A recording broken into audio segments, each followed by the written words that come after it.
Pessoal, bom dia. Meu nome é Joab, eu sou médico formado pela Universidade Federal da Bahia. Atualmente eu faço residência de neurologia na Universidade de São Paulo e sou plantonista também em um hospital, em uma UTI cirúrgica, de um grande hospital aqui de São Paulo. Há 4 anos eu venho fazendo esse mini curso para o SUS Bahia. Antes eu não divulgava, era uma coisa muito mais privada, turmas pequenas. Só que muitas pessoas foram me pedindo e aí eu passei a abrir um pouco mais, tá certo? O número de vagas. Todo mundo sabe que a prova do PSO Alagoas, ela é muito parecida com a prova do SUS Bahia. Mas se vocês observarem, apesar de parecer, ela não repete tanto. Por quê? Porque a Strix, ela faz prova para outras instituições, ela faz provas de meio do ano que não são divulgadas. E também tem provas de R+, de cirurgia, de obstetrícia, de ginecologia, de pediatria, de clínica médica, de psiquiatria, de endoscopia, de ortopedia, de cardiologia, e que muitas vezes eles tiram questões de lá. E são provas que já não são mais divulgadas, tá certo? Muitas questões que vocês respondem quando vocês vão fazer a prova, elas já foram perguntadas, mas muitas vezes até discursiva. Na época que a prova era discursiva, no SUS Bahia, e que a questão é praticamente idêntica, eles só pegaram e construíram casos e colocaram opções, tá certo? E é nesse aspecto aí que eu foco com os meus alunos do SUS Bahia, para focar a revisão final, ser focada em questão, porque o padrão de repetição é muito alto. Em 2022, repetiram 80% das questões discursivas no SUS Bahia. A prova do PSU de 2022 de obstetrícia, ela é toda repetida. A de 2023 também, tá certo? A de cirurgia repete bastante. Pediatria e clínica médica parcialmente, mas repete. Preventiva é uma das poucas que queriam questões novas, mas se vocês forem observar o padrão também, ela é parecido, tá certo? Principalmente de provas que não são divulgadas, eles se sentem mais seguros em criar questões parecidas, em adaptar a questão, tá certo? Eu também ensino estratégias de responder questão, tá certo? Não só de conhecimento, mas principalmente como a gente responde a questão que a gente tem pouca experiência com ela, algumas dicas, tá certo?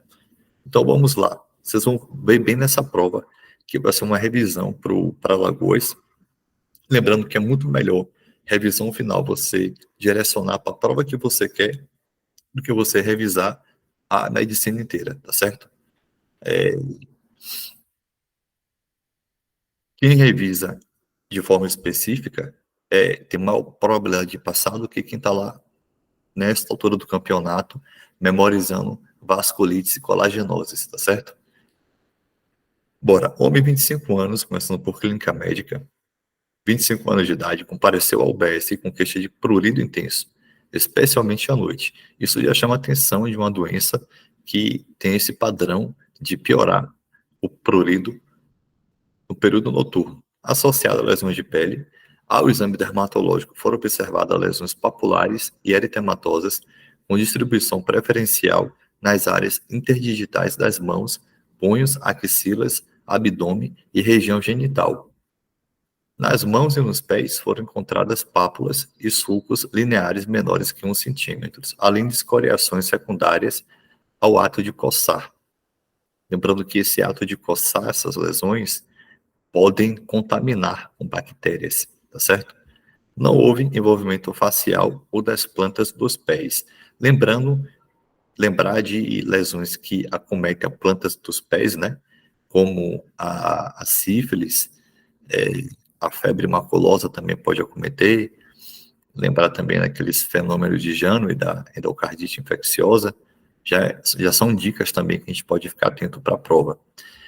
Dessas 4 aqui, essa prova, pessoal, ela não foi divulgada, tá certo? Por isso que ela tá assim, e a gente riscou ela toda para o meu curso servir como simulado, tá certo? A pessoa não saber qual é a resposta e poder fazer esse simulado. Eu tenho bastante simulados também de provas que caíram, tá certo? E de preventiva, eu criei algumas, porque o banco de dados é menor. E por incrível que pareça, já acertei também muitas questões, tá certo? Que foram criadas e caíram na prova, mas como método de treinamento. A resposta é escabiose, tá certo? O impetigo é um tipo de doença que é mais comum em criança, pode acontecer em adulto também, pegando mais dedos, mãos, é, boca. É uma lesão do tipo melicerada. A gente usa a cefalexina para tratar, tá certo? Se for um quadro mais disseminado, e se for uma lesão mais simples, a gente pode colocar uma pirocina, a pomada.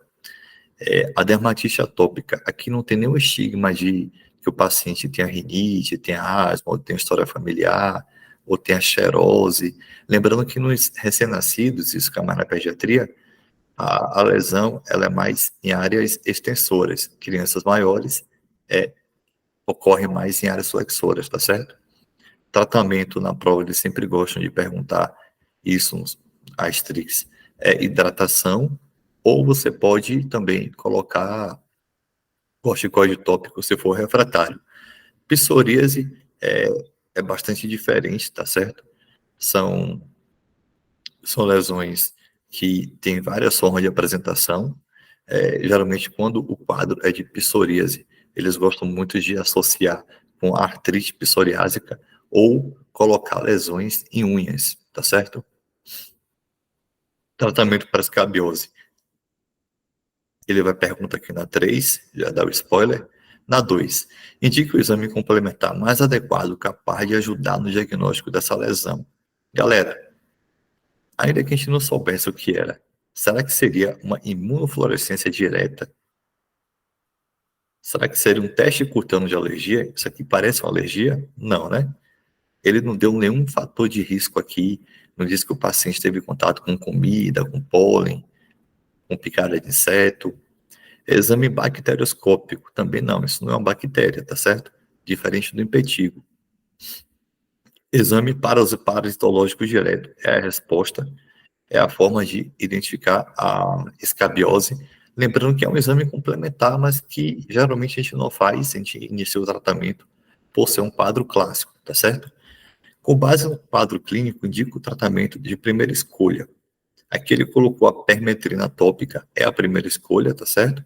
A gente pode usar também a ivermectina, quando são lesões mais graves, lesões maiores, a gente usa uma dose que depende do quilo, pode ser 6 miligramas, pode ser 12 miligramas, e pede para o paciente retornar ou usar depois de uma semana, novamente, tratar os contactantes que estejam com a doença e lembrar de higienizar com água quente toda a roupa, lençol, roupa de cama do paciente e do local, tá certo? A mupirocina, ela seria para o impetigo, tá certo? Emoliente e corticoide tópico de baixa potência seria para dermatite atópica. E o corticoide tópico de alta potência a gente vai evitar usar, tá certo? Aqui seria mais para psoríase. Pessoal, grave isso aqui porque às vezes eles podem mudar o enunciado e perguntar de alguma dessas outras aqui e vocês já saberiam quais seriam as respostas. Adiantando, mulher 68 anos de idade, interna em hospital terciário para investigação, relatava dor óssea em várias regiões do corpo, principalmente nas costelas, dorso e quadril. Então, o que levaria uma mulher internar em um hospital terciário, se é terciário, porque já estão pensando em algo um pouco mais grave, tá certo?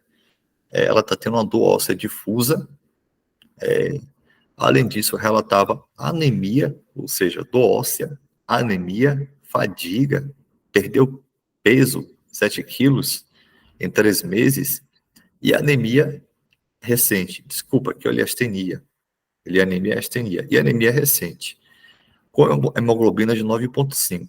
De comorbidades, apresentava hipertensão compensada com losartana. O exame físico revelou fraturas patológicas em costelas e vértebras, com dor à palpação nessas áreas. Esses pacientes, eles sentem muita dor, tá certo? E eles têm várias complicações além da própria doença. Também foi observada púrpura em membros inferiores, tá certo? Será que é uma púrpura vasculítica? Será que é uma púrpura por plaquetopenia da própria doença? Os exames laboratoriais mostraram proteinúria de 3 cruzes no sumário de urina e um cálcio de 11,5, uma hipercalcemia e também tem uma creatinina elevada. É o famoso CREB, né? Que é de creatinina, que é de renal, que é de anemia e de bom, de osso, tá certo? É, é o paciente aqui com mieloma múltiplo, tá certo? Que ele vai ter novamente anemia, desculpa, o seu eu falei creatina, cálcio, viu? Cálcio, renal, anemia, bom de osso, né? Osso em inglês. É, é um paciente que faz hipercalcemia da malignidade, tá certo? Só para dar uma revisada, a hipercalcemia da malignidade a gente trata com muita hidratação. Pode usar a furosemida, lembrando que a furosemida ela é calciúrica, enquanto a hidroclorotiazida ela não é calciúrica. É por isso que a gente usa hidroclorotiazida para poder tratar cálculo renal. E uma das poucas situações em que a gente hidrata bastante o paciente e usa furosemida é no mieloma múltiplo. Tem que fazer uma hidratação vigorosa na hipercalcemia. Usamos também um tipo de medicamento chamado bisfosfonatos, a classe, eles podem perguntar, que é o ácido zolendrônico, tá certo? O ácido zolendrônico, ele é endovenoso. E tem também o alendronato, que é o oral, tá certo? Lembrando de cuidados aí com o alendronato, só quando for se alimentar, ficar em posição ou sentado ou em pé, que ele pode causar erosões, tá certo? Considerando o diagnóstico mais provável, pode-se afirmar a púrpura decorre de vasculite reumatoide, que pode estar associada à doença articular degenerativa. Aqui não é um quadro de artrite reumatoide. Lembra que a artrite reumatoide, quando ele quer dizer que é artrite reumatoide, ele vai falar que tem articulações, um quadro poliarticular, uma poliartralgia, que muitas vezes pode ser também uma poliartrite, e que palpa as interfalangianas distais, tá certo? A artrite reumatoide, ela não vai causar uma fratura óssea patológica. Quem causa isso aqui ou é câncer, metástase, ou um mieloma múltiplo. E na pior das hipóteses aí, uma osteoporose, tá certo? A anemia, a elevação de creatinina e proteinúria decorre da presença de uma glomerulopatia. Não, pessoal. No mieloma múltiplo, até ocorre glomerulopatia, tá certo? O rim do mieloma ele pode ser atingido aí por várias formas.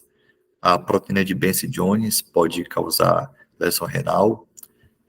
A amiloidose, que está muito associada ao mieloma, pode lesar o rim também, tá certo?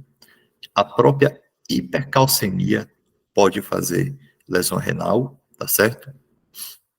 Lembrando que mieloma múltiplo, amiloidose, macroglobulinemia de Waldenström, eles estão muito no espectro de gamopatias monoclonais, tá certo?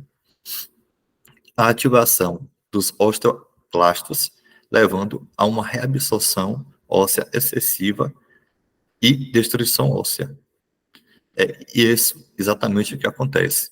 Os osteoclastos, eles fazem um turnover do osso, tá certo? Mas como eles estão excessivamente ativados, acabam que levam a essa destruição óssea, causando essa hipercalcemia e também levando essa fragilidade óssea, tá certo? É o gabarito da questão. A hipercalcemia decorre de aumento de absorção intestinal, não é por isso, sabemos que é por conta da ativação dos osteoclastos, um dos motivos, além de liberação óssea excessiva. O erro aqui está nesse aumento da absorção intestinal, tá certo? Por quê? Se o corpo está produzindo muito cálcio, vai ter um down regulation na absorção desse cálcio pelo intestino. Tudo que tem demais, o nosso corpo tende a fazer o feedback negativo. Então não faz sentido a pessoa estar com hipercalcemia e o intestino ainda está contribuindo com isso. Seria o contrário. Essa lógica ela serve na medicina para quase tudo, tá certo? Vamos lá.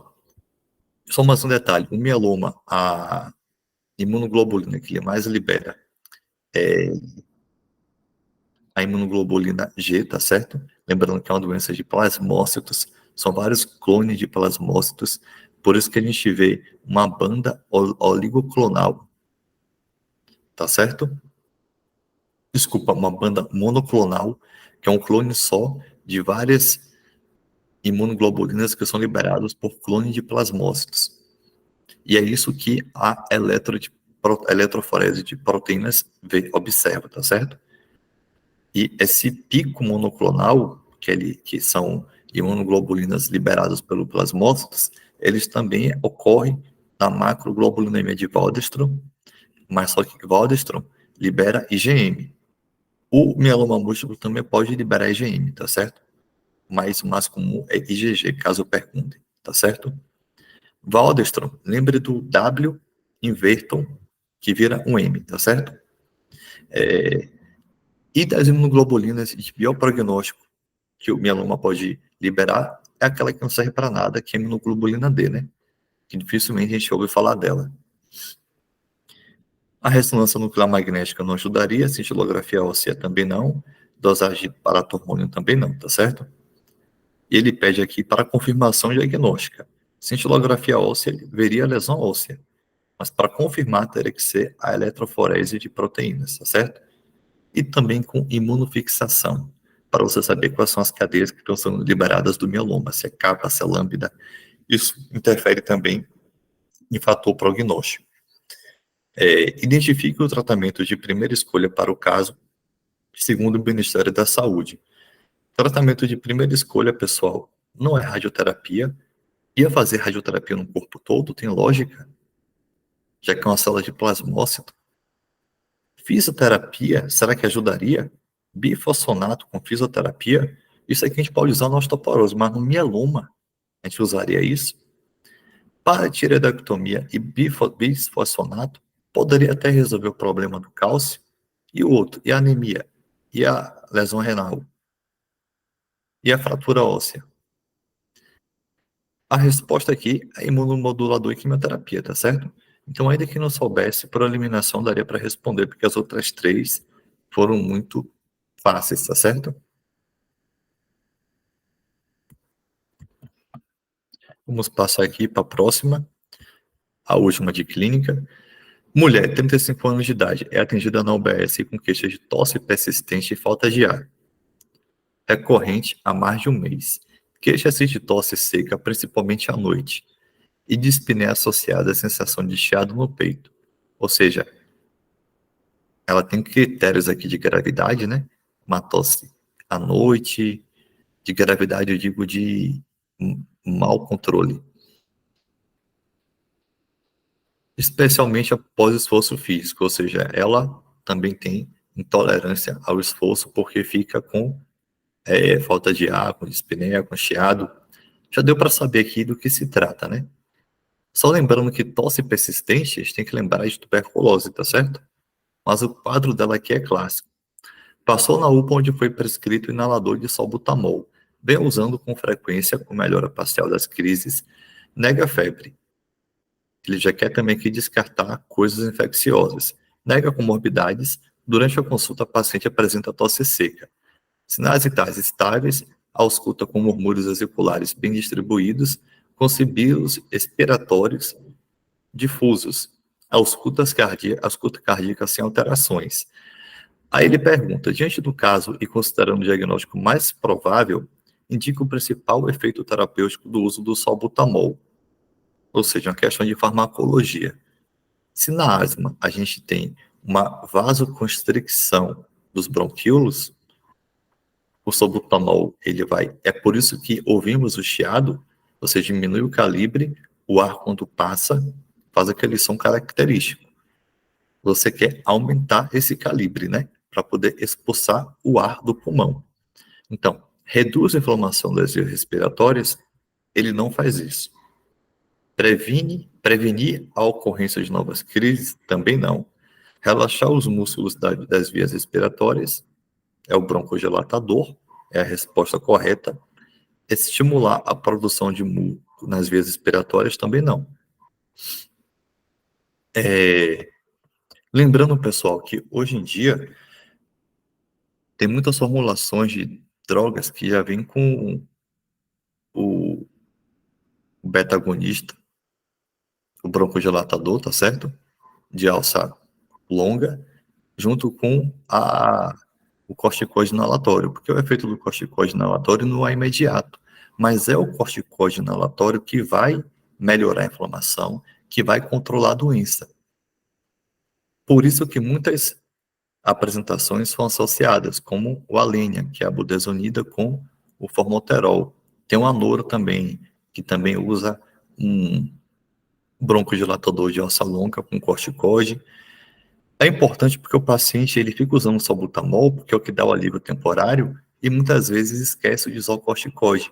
Aí fica nesse quadro ali como ela está, ela não melhora. E o objetivo da questão foi justamente descrever um caso que é muito frequente, tá certo? Na vida. Aí ele pergunta, com base no diagnóstico mais provável, identifique os achados esperados na espirometria dessa paciente. Pode parecer uma coisa difícil, espirometria, não lembro tanto, mas com raciocínio conseguimos responder. Redução do volume expiratório forçado no primeiro segundo, que é a VFUM, e da relação VFUM-CVF, tá certo? Que é o índice de Tiffany, tá certo? Essa é a resposta porque há um aprisionamento aéreo no pulmão, porque as vias aéreas estão fechadas e o ar fica preso lá dentro. Então, você reduz o volume expirado forçado do primeiro segundo, a pessoa tem uma resistência maior porque as vias estão fechadas, tá certo? E você diminui como esse VFUM ele baixa, e aqui o índice de Tiffany, o VFUM está no numerador, ele também está baixo, por isso, e geralmente fica abaixo de 0,7, tá certo? Isso acontece tanto na asma quanto na DPOC. A diferença é que a asma é um processo que tem uma maior reversibilidade e o DPOC muitas vezes não, tá certo? Redução do volume residual, se ele não está conseguindo colocar o ar para fora, vai ficar um volume residual maior, tá certo? Por isso a letra B está falsa. Aumento do fluxo expiratório máximo? Não, é justamente o contrário, tá certo? Redução da capacidade residual funcional e da complacência pulmonar, isso também não acontece, pessoal. Se os bronquíolos estão mais estreitos, como é que a gente vai esperar que tenha uma complacência aumentada? Inclusive, a ventilação mecânica do paciente com asma e com DPOC, ela é muito complicada, tá certo? Justamente por conta dessa variação das vias aéreas médio-distais dos pacientes. Tão difícil aí, ou mais até do que ventilar um paciente com COVID, tá certo? Identifique o tratamento de primeira escolha para esse caso, segundo o Ministério da Saúde. Antihistamínico associado a antileucotrienos, o antileucotrienos ele já foi mais usado, como o montelukast, que é por via oral. Hoje em dia, ele entra como uma opção alternativa e está sendo abandonado mais o uso, tá certo? Corticosteroides sistêmicos, ele está perguntando o tratamento de escolha para esse caso. Corticoide sistêmico associado a antileucotrienos, também não. O corticoide sistêmico você pode dar depois de uma crise de exacerbação de asma, tá certo? Ou até durante, e deixar o paciente um corticoide por 5 dias para evitar recorrência, mas ele não pode ficar usando corticoide sistêmico de forma prolongada, senão ele vai desenvolver a síndrome de Cush, tá certo? Até mesmo diabetes, uma hiperglicemia induzida pelo corticoide e vários outros fatores colaterais que a gente sabe que o corticoide causa. Corticosteroides inalatórios associado a agonista beta de longa duração. E aqui, aí você pensa, mas não seria de curta duração o salbutamol? Não, pessoal, é de longa duração. O formoterol, ele é um beta-agonista de longa duração, mas o início dele é rápido e ele dura. É o que a gente chama de estratégia budiforme, budesonida com formoterol na mesma, no mesmo dispositivo para o paciente fazer junto. Ele pode ser usado tanto como de tratamento contínuo para asma, como também como tratamento de resgate, justamente para evitar que o paciente fique usando só o salbutamol e se esquecer do corticoide inalatório e não fique que nem essa paciente aqui voltando para a UPA sem um controle adequado. Tá certo? Lembrar que na DPOC, a gente tem que estimular a cessação do tabagismo, tá certo? Na DPOC também tem algumas medidas que reduzem a mortalidade, como o uso do oxigênio suplementar, quando indicado, a própria também pneumectomia, uma lobectomia também pode melhorar a DPOC, uma cirurgia de redução pulmonar, tá certo? E lembrar também que o DPO-cístico, ele é um paciente que sempre que ele tiver uma exacerbação de DPOC, começaremos o tratamento com uma ceftriaxona, que é uma classe de drogas, uma cefalosporina de terceira geração, junto com macrolídeo, azitromicina ou claritromicina, tá certo? E lembrar que o GOLD mudou, tá certo? Tem o A, o B e o E. Dá uma lida no Gold, porque pode cair questão de Gold, tá certo? Principalmente porque mudou a classificação do Gold. Paciente, sexo masculino. Agora vamos para a cirurgia. 22 anos de idade, é trazido pelo SAMU, vítima de atropelamento em via expressa 30 minutos. Dá entrada no pronto-socorro com colar cervical e confusão mental. Ao exame de entrada, a questão de trauma, pessoal, ela sempre vai cair, tá certo? Sempre tem uma questão de trauma, e geralmente são questões fáceis. Lembrar sempre do colar cervical, que ele entra no ar, tá certo? A via aérea tá pérvia, ele tá com colar cervical, tá saturando 96, com catéter de O2 de 15 litros por minuto. Murmúrios vesiculares bem distribuídos e sem ruídos adventícios. Frequência respiratória de 26. Lembrando que quando a gente faz o ABCD do trauma, a gente faz o A, faz o B, volta para o A, faz o B novamente, aí vai para o C e vai voltando, que as coisas podem mudar. Bolhas rítmicas e hipofonéticas.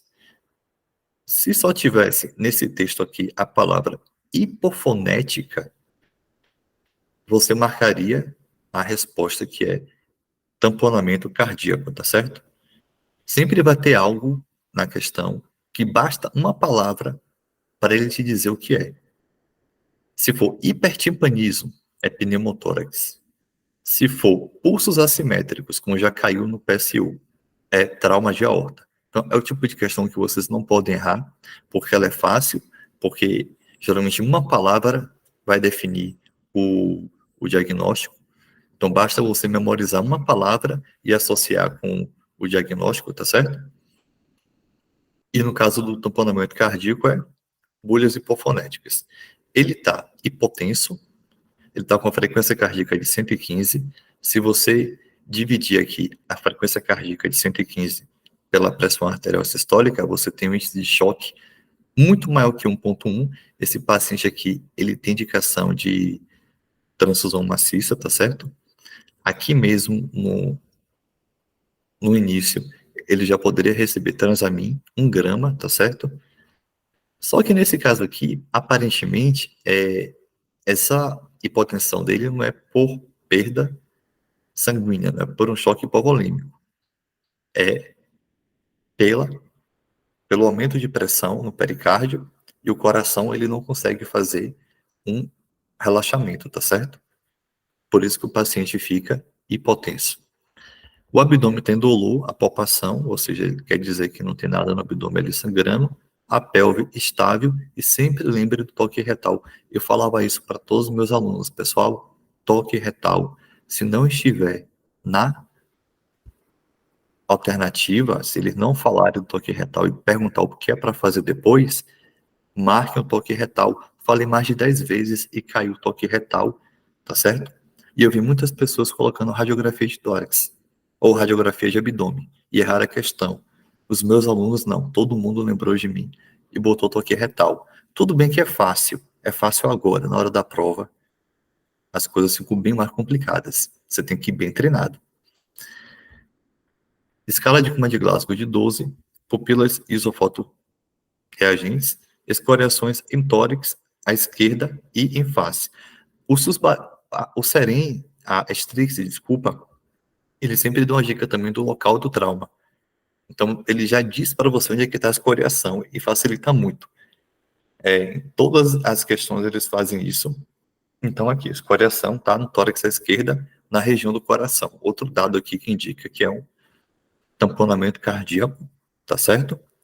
Aí ele pergunta, fisiopatologia da alteração hemodinâmica apresentada pelo paciente. Lembrar que isso é um choque obstrutivo. Quando eu estava corrigindo essa prova com meus alunos, alguns pensaram em choque cardiogênico. Pessoal, choque cardiogênico é uma falha na bomba. É quando o paciente tem uma isquemia, é quando o paciente está com a miocardiopatia dilatada, com a fração de ejeção muito alta, e ele acaba sofrendo um aumento de pós-carga, ou um aumento de pré-carga, não consegue suportar e entra em falência, não é esse caso. Aí está tendo uma restrição, uma obstrução ao relaxamento do coração. Por definição, é um choque obstrutivo, tá certo? Questão 12. Indica a conduta terapêutica imediata mais adequada. A conduta terapêutica imediata mais adequada, galera, é a pericardiocentese de alívio por pulsão, tá certo? Sempre preste atenção a isso, se for imediata, porque eu já vi questão que era um pneumotórax, ele não estava instável, então não precisa fazer a toracocentese de alívio. Você vai direto para a drenagem torácica, tá certo? Já vi questão também que o paciente estava desaturando no ar, mas era porque ele estava com pneumotórax muito grande, e tudo bem que você sempre vai pelo ar, mas a causa da instabilidade dele desculpa, era um paciente que estava com Glasgow abaixo de 8. Aí muitas pessoas questionaram, por que eu não vou para letra A? Porque o problema dele não era oxigênio, era hipofluxo.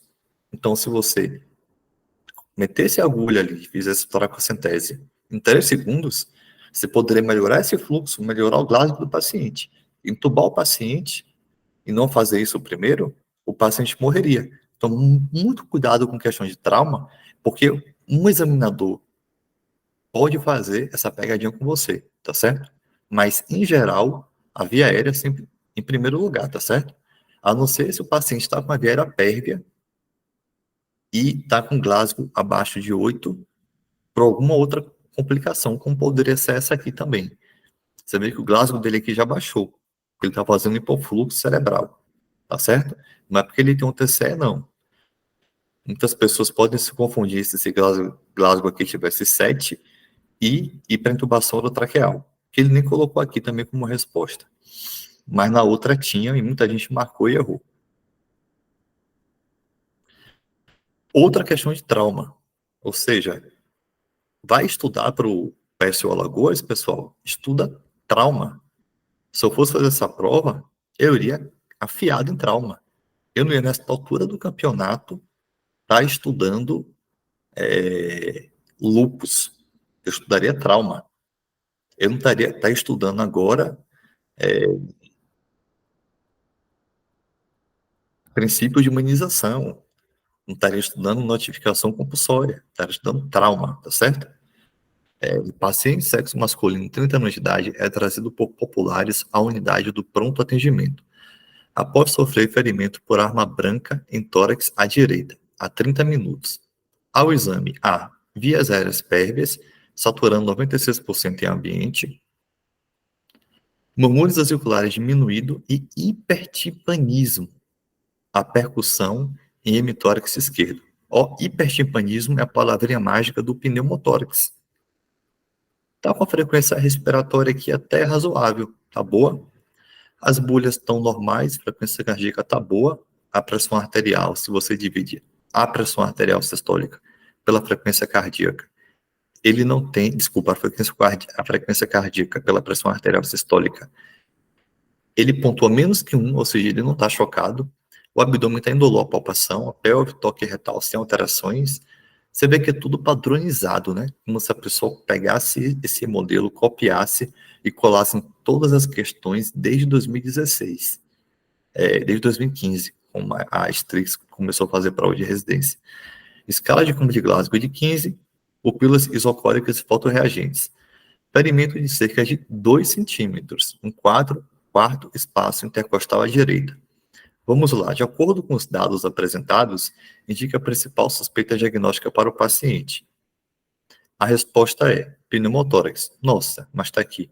Pneumotórax e pneumotórax aberto. Poderia estar também pneumotórax hipertensivo. Não cai na pegadinha de marcar pneumotórax hipertensivo se o paciente não estiver chocado. Já teve questão assim também que eu vi pessoas errando. É pneumotórax aberto? Não, porque o paciente não está tendo respiração paradoxal, tá certo? Lembrando que o ar ele vai passar pelo maior diâmetro, tá certo? Onde tiver menos resistência.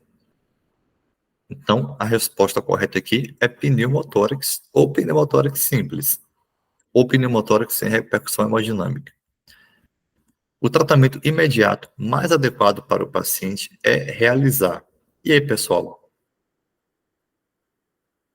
É toracocentese por punção à direita? Lembra que eu falei da pegadinha?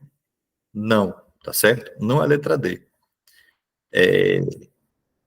Se bem que ele pergunta aqui o imediato, a pessoa já circulou imediato, tá certo? E quando circula imediato, ela tende a achar que vai ser a toracocentese. Nossa, tem que fazer agora, toracocentese. Ele não está em risco. Para fazer uma toracostomia com drenagem celular d'água à direita, para quem já fez, não demora muito não, pessoal. 5 minutos é o tempo que leva para fazer. Eu não sou cirurgião, é o tempo em médio assim que eu levo para fazer. Quem é cirurgião deve fazer bem menos, tá certo? Curativo de 3 pontas na ferida do tórax seria para quem pensou em pneumotórax aberto, que não é o caso, tá certo? Caso o paciente evolua com instabilidade hemodinâmica após tratamento imediato, indica a conduta terapêutica mais adequada, ou seja, fez a drenagem torácica, passou o dreno lá, só que ele instabilizou. Isso pode ocorrer por várias situações, tá certo? Pode ser problemas no dreno, pode ser porque o paciente ele pode fazer uma fístula brônquio, tem uma fístula entre tem uma laceração de brônquio, tá certo? E aí um dreno torácico pode não resolver essa situação. Ele não especificou porque o paciente estabilizou, mas estabilizou, e nesse caso, pessoal, iria fazer laparotomia exploradora? Claro que não, já viu que o abdômen dele está normalíssimo. Faria concentrado de hemácia e observaria.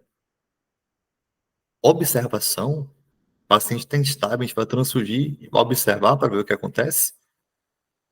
Não, você estaria tapando o sol com a peneira, tá certo? A gente tem que pensar em resolver a causa definitiva. E como é que a gente vai resolver a causa definitiva? Abrindo o tórax desse cara para saber o que aconteceu e resolver a situação.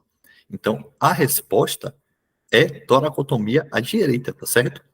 Sempre lembre, iniciar noradrenalina, internação em UTI, quer dizer que um problema que é puramente cirúrgico vai mandar para UTI? Eu que trabalho na UTI, quando isso acontece, eu corro para chamar o cirurgião para resolver, porque eu sei que eu não vou conseguir, quem vai conseguir é o cirurgião. Então, foi meio que um contrassenso, também uma resposta que dava por lógica marcada, certo? Vamos para outra aqui de cirurgia, que quando não é trauma, é abdômen agudo, geralmente. O Paciente sexo feminino, 50 anos de idade, é trazida por familiares ao pronto-socorro com queixas de dor abdominal de forte intensidade há um dia. A paciente relata também náuseas, vômitos e hiporexia. É portadora de hipertensão e diabetes, fazendo uso regular das medicações. Ao exame, ela tem bom estado geral, febril, frequência cardíaca de 80, PA de 128 por 86, frequência respiratória de 16, e eu acho que essa paciente ela deve tomar um beta-bloqueador para estar com febre, com dor, com a frequência cardíaca de 80,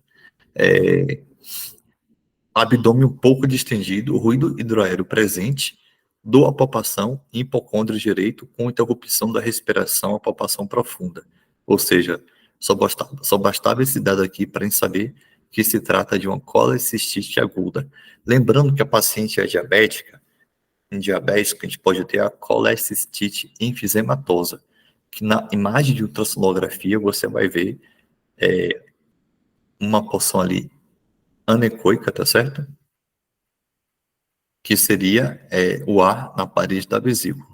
Então, sempre que tiver colecistite enfisematosa em uma resposta e a paciente ela estiver muito mal e for diabética, a chance de ser é muito grande, tá certo?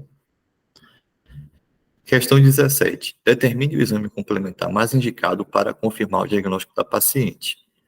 É a ultrassonografia de abdômen superior. Preste atenção que ele perguntou mais indicado.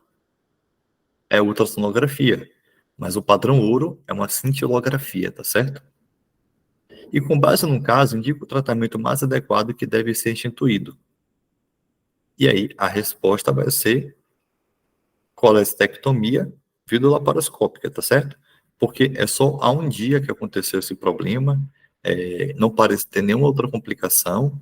Lembrando que tem pacientes que estão com um estado de saúde bem debilitado, internado em UTI, ou uma pessoa que ela não aguenta um risco cirúrgico, a gente faz a colecistotomia ou colecistomia percutânea, tá certo? E tem um guideline de Tóquio que a gente classifica essa colecistite em Tóquio 1, Tóquio 2, Tóquio 3, ou se os baianos aderem tanto, tá certo? O Tóquio 3 seria uma colecistite com critério de estabilidade, tá certo? O Tóquio 2 seria aquela mais ou menos, e o Tóquio 1 seria essa senhora aí que tá bem. Lembrando que essa questão aqui ela já caiu, tá certo? É uma questão que ela já caiu 6 vezes das provas que eu tenho. Essa daqui também ela já caiu também muitas vezes. Essa questão também aqui ela é repetida de outras provas, tá certo? Essa questão aqui também ela já caiu de uma forma parecida. A 9 é repetida, tá certo? A 8 também, a ideia da questão ela já foi repetida. A 7 não vi perguntando o mecanismo, mas é uma questão fácil, tá certo? A do mieloma múltiplo já caiu mais de 3 vezes no meu banco de dados que eu tenho. Essa daqui também já caiu, tá certo? Já caiu cada uma dessas daqui, inclusive. Preste atenção também nas alternativas, porque às vezes, neste ano aqui foi colecistite, no próximo pode ser uma dessas 3. E eu falei isso para o pessoal também do SUS Bahia e caiu hepatite aguda, beleza? Mulher, 33 anos de idade, no Ligesta, vem a ginecologista referindo dor pélvica. Queixa-se de dismenorreia, dispareunia e disquesia durante a menstruação. Essa questão, pessoal, no meu banco de dados, em todas as provas de ginecologia de R3, ela aparece e aparece exatamente assim, tá certo? Em todas. Ela é ultra mega repetida. Lembre sempre que quando uma mulher ela está no período menstrual e ela começa a ter dor abdominal, principalmente a defecação, disquesia, isso aí é endometriose, tá certo? Tá certo? Endometriose. Se tem uma mulher que está menstruando e está tendo hemoptise sempre que menstrua, endometriose pulmonar. Diagnóstico mais raro, não vai cair na prova, mas falei aqui por curiosidade, tá certo? Isso acontece. Queixa-se de dismenorreia, dispareunia, ou seja, no fundo de saco de Douglas, tem foco endometriótico, disquesia, porque tem no intestino, durante a menstruação. Ao exame físico apresenta um exame especular e abaulamento violáceo em fundo vaginal posterior, que é onde está ocorrendo a dor dela aí, da dispareunia. E ao toque, nódulo em fundo de vagina doloroso também, e fixo, com cerca de 2 centímetros.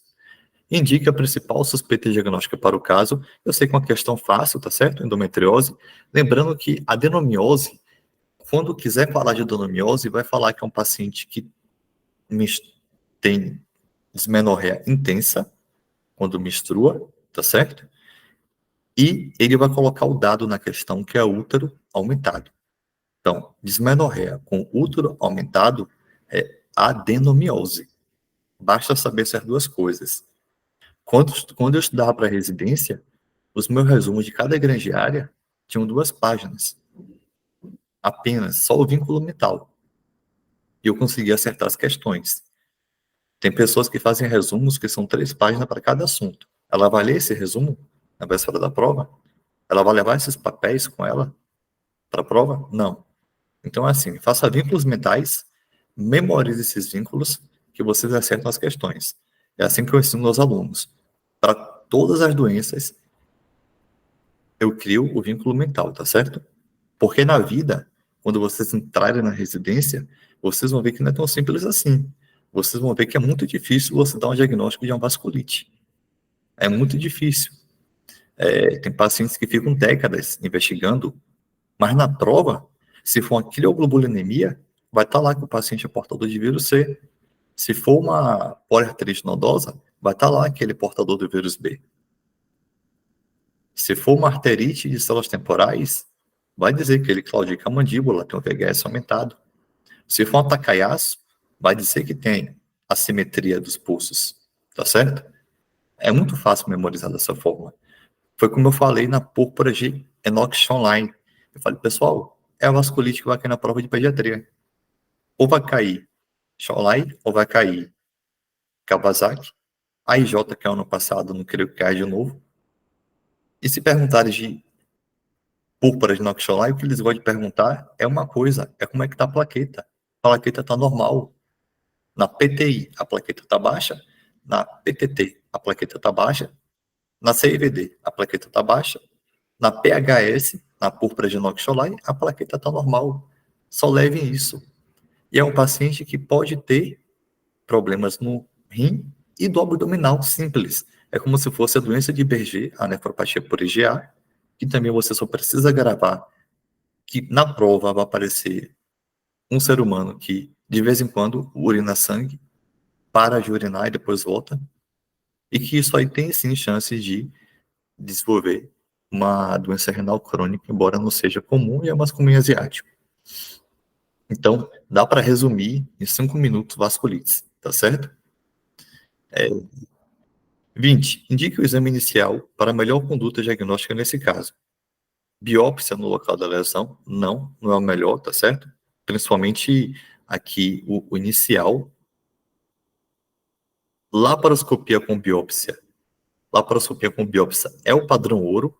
Na verdade, também não precisa fazer a biópsia. Então, se ele perguntar, o padrão ouro é laparoscopia, tá certo?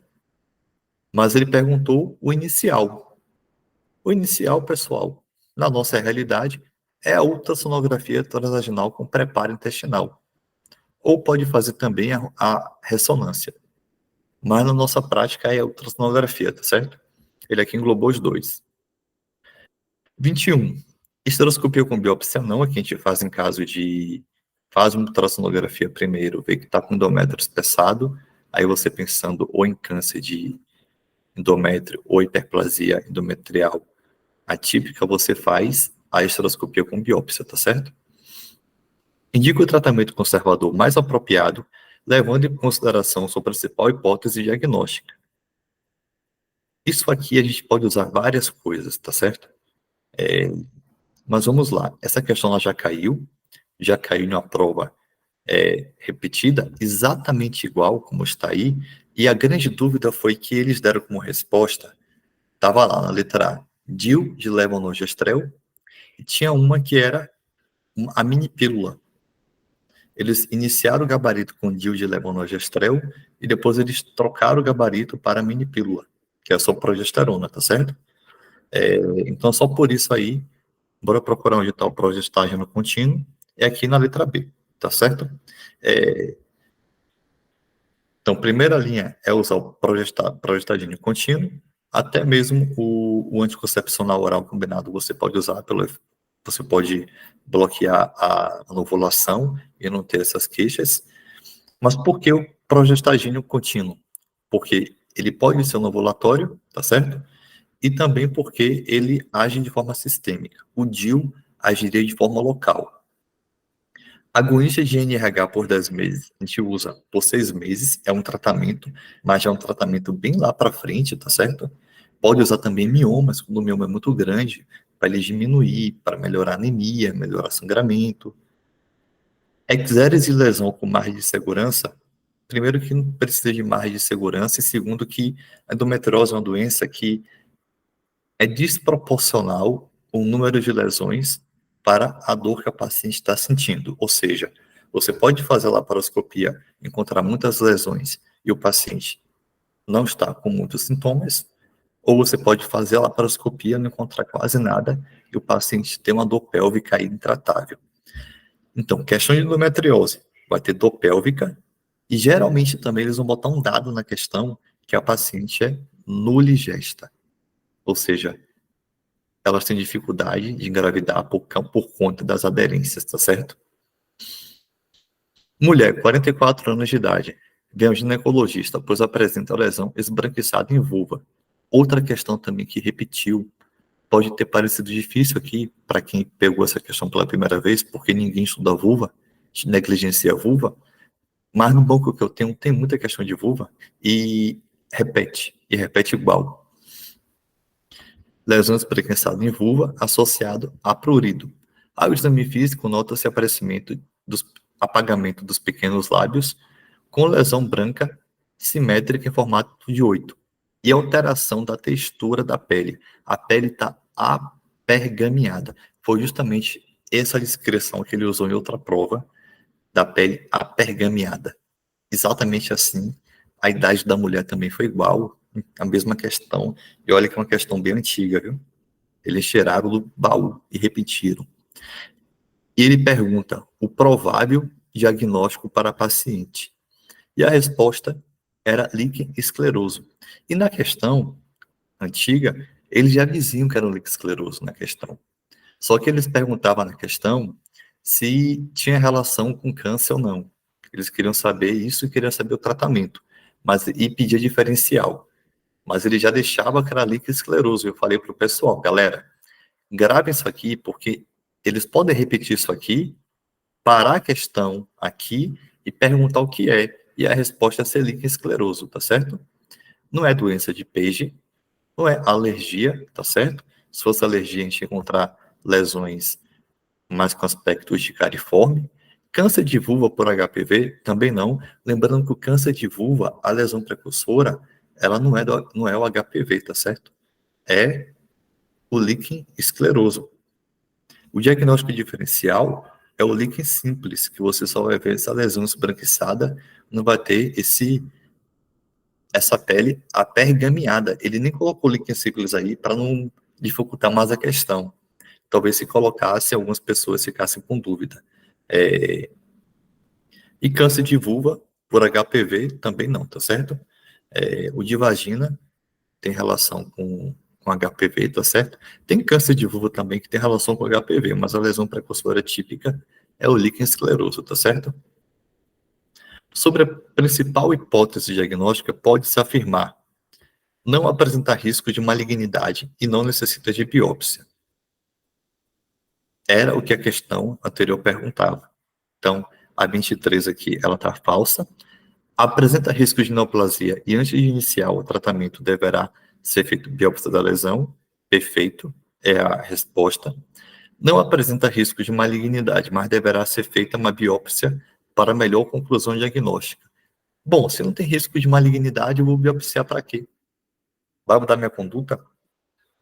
A citologia oncótica é o melhor exame para conclusão diagnóstica. Pessoal, desde quando a citologia oncótica concluiu alguma coisa? Sempre que a gente pede citologia oncótica, a gente vai ter que fazer alguma coisa depois, colposcopia. Então, por lógica também, lembrando de conhecimentos básicos, a gente consegue responder uma questão até de um assunto que a gente não sabe. Então vamos lá, 24. Indica o tratamento preconizado levando em consideração a principal hipótese diagnóstica. Para quem já fez um ambulatório de vulva, sabe que aqui é uma paciente que está com uma vagina algo atrófica, né? E aqui ele bota, eczeres de lesão com margem de segurança. Não, a gente não tem nem resultado de biópsia. Vulvectomia, aqui é o absurdo, uma cirurgia que é mutilante, não é para marcar. Remoção do agente alergênico, a gente sabe que não é. Sobrou o corticoide tópico de alta potência, que é o clobetasol, que usamos, tá certo? Lembrando também que pode aparecer um quadro parecido, só que a paciente vem dizendo que tem dor à relação sexual, uma paciente mais idosa, porque a vagina não está lubrificada e também porque está tendo atrofia na área vaginal. A gente usa aí o estriol tópico, estrogênio, e também pode usar, recomendar lubrificante, tá certo? 25 aqui, 20, questão 25 a 27. Primigesta com 37 semanas e 2 dias é levado ao pronto atendimento com queixas de dor abdominal e sangramento vaginal há cerca de 40 minutos. Ao exame, a PA dela está 95 por 60 e frequência cardíaca de 99. O útero apresenta-se hipertônico e os batimentos cardíacos fetais estão em 100. Ao exame especular, observa-se sangramento de pouca quantidade e escuro, exteriorizado pelo orifício externo do colo uterino. Preste atenção que aqui, se você dividir 99 por 95, já dá maior que 1, está perto de 1,1. Uma paciente aqui que ela já está quase chocada e talvez precisando aí já de transfusão maciça, tá certo? Ao exame especular, observa-se o sangramento de quantidade, pouca quantidade escura, por quê? Porque a maior parte do sangramento ele fica retroplacentário, aí às vezes quando ele escorre, ele já está escuro, diferente do sangramento da placenta prévia, que é um vermelho vivo, e a paciente não tem dor, tá certo? Exteriorizado pelo orifício externo do colo uterino, o qual se encontra pérvio no toque com 4 centímetros, com apagamento de 20%, um apagamento muito baixo, uma consistência firme e posteriorizado. A altura da apresentação em -3 de Deli. Preste atenção no que ele disse. Dilatação, a posição do colo, o apagamento, a consistência e a altura da apresentação. São os critérios que a gente usa para calcular o índice de Bishop, tá certo? Então, a gente vê que aqui está tudo ruim, só está um pouquinho dilatado. Então, por essa lógica aqui, é um Bishop 2, tá certo? Por ter aqui 4 centímetros. Ainda que vocês não soubessem calcular o Bishop, marcaria o menor possível, considerando que está tudo desfavorável para o parto dela, beleza? E o diagnóstico disso aqui, pessoal, olha essa palavra aqui que está circulada. Hipertonia. O útero está hipertônico, tá certo? É descolamento prematuro de placenta. Também é uma questão repetida mais de uma vez, tá certo? Lembrando que DPP está muito associado à questão de a paciente ter um trauma. Tem duas questões que falam que ela tomou ela disse que tomou um chute na barriga, a outra foi um acidente de carro. E também relacionada à DEG. Tem uma também que é uma paciente que teve DEG e evoluiu com DPP. Frente ao caso, indica a conduta imediata mais adequada. Aqui, pessoal, a indicação do parto nem sempre é cesárea. É a indicação obstétrica. Aí a gente sabe que o índice de Bishop está ruim, a apresentação está alta aqui, -3, então provavelmente aqui vai ser cesárea. Tem uma conduta que a gente pode fazer para poder diminuir até esse sangramento, tá certo? Que é a amniotomia. Não esqueçam da amniotomia, tá certo? Então aqui, amniotomia seguida de cesárea. Indução de parto, de trabalho de parto. com ocitocina, o útero já está mega contraído, hipertônico, sangrando. Se você fizer isso, você vai até induzir o parto, o bebê vai nascer em óbito fetal e provavelmente a mãe também vai morrer de hemorragia. Ultrassonografia obstétrica, diagnóstico de DPP, de pneumotórax, de todas aquelas coisas ameaçadoras de vida, são diagnósticos clínicos, tá certo? Cardiotocografia e aguardar a fase ativa de trabalho de parto. Obviamente, esse bebê ele está descolando a placenta, ele está perdendo contato com a fonte nutriz dele, ele vai estar em sofrimento fetal, né? É por isso que tem que tirar o bebê de imediato, porque ele morre e morre em minutos. Pediatria. Menina, 4 anos de idade, que vive em uma região rural e de baixa renda, foi levada ao UBS porque sua mãe vem notado que ele tem esbarrado nas coisas. Ou seja, esbarrado nas coisas, algum problema de visão, baixa renda, zona rural. Qual é a doença, a deficiência aí de nutriente, a doença carencial que causa isso? Já para a gente ir lendo a questão e já abrindo a mente para diagnóstico. Ainda mais à noite, é uma coisa clássica que a gente aprende até no ensino médio, cegueira noturna. Até o pessoal do interior fala, como a cenoura, para você não ter essa doença aí, né? Porque tem um beta-caroteno. Relata ainda que sua pele está seca e áspera, xerostomia, e que seus últimos resfriados demoraram muito para sarar, ou seja, descama o epitélio da viária superior e não tem esse nutriente aí para fazer a recuperação. É por isso que no sarampo você tem que fazer mega doses dessa vitamina, porque no sarampo você tem uma descamação muito forte de todo o trato respiratório, lembrando que a principal causa de óbito do sarampo é a pneumonia, tá certo? Eles morrem de pneumonia. Sem outras queixas, o menor é o caçula de 4 irmãos, sua dieta é composta principalmente de arroz, feijão, batata doce e milho. Não gosta de frutas e verduras, as quais consome raramente, ou seja, não colocou nada laranja aqui que ele consome, ou amarelo. Lembrando que a vitamina A, a precursora dela é o beta-caroteno, e a coloração laranja-amarela vem dela. Então, alimentos laranja amarelados são ricos em beta-carotenos, tá certo? Um exemplo disso é a cenoura. Ao exame, peso e altura dentro dos parâmetros normais para idade, ativo, bom estado geral, afebril, apneico, corado, apresenta pele seca, escamosa em braços e pernas, hipercaratose folicular. Observa-se conjuntiva bulbar com redução do brilho e hiperemia bilateralmente, ou seja, ele tem também alteração na conjuntiva. Lembrar que essa hipercaratose folicular, o que pode causar também hipercaratose folicular, e acreditem, eu já vi um caso clínico disso, é escorbuto, tá certo? Agora, por que essa pessoa tem escorbuto, vai entender. Mas se cair hipercaratose folicular, lesões de pele em paciente com sangramento de gengiva, pessoal, na prova do SUS Bahia, pode marcar escorbuto, tá certo? Eles gostam muito de deficiência carencial, só para lembrar, B1 pode causar beriberi, né? Pode causar encefalopatia de Wernicke e a psicose de Korsakoff, principalmente em anorexos, em desnutridos crônicos, em alcoólatras que só ingerem álcool, né? E acabam não se alimentando. E a gente faz a reposição de tiamina, quando a gente pega esses casos, para evitar essa psicose de Korsakoff e essa encefalopatia de Wernicke, tá certo?